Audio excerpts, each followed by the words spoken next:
So today we're going to light a fire using flint and steel. The number one thing in lighting any fire is your preparation.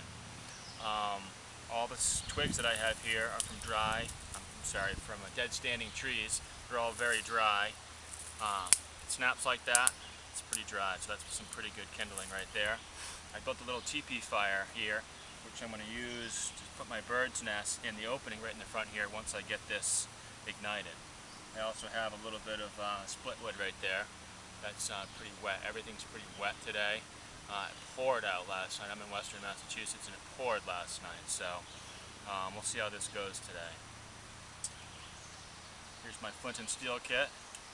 Piece of flint, steel striker, and char cloth. And this is the tin I actually use to make char cloth. It has a hole in the top. You can put it in any fire. Some pieces of t-shirt, bandana. I always bring an extra bandana with me to make char cloth out in the field if I need to.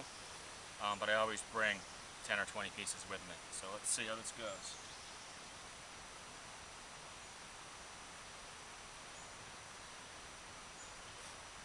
You want to put a piece of the char cloth right up to the sharp edge right here on your piece of flint.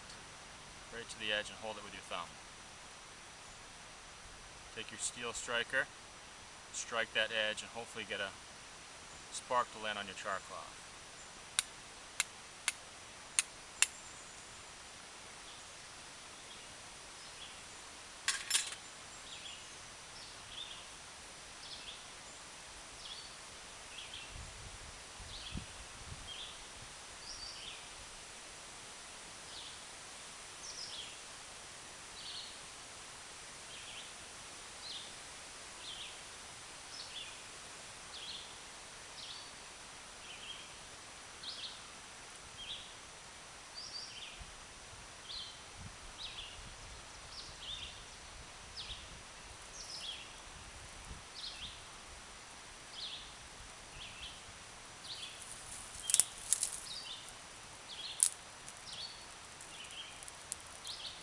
There we go.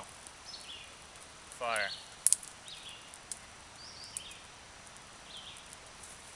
It's not really that hard to do to light a fire with flint and steel. Just all in preparation. It's a pretty easy technique.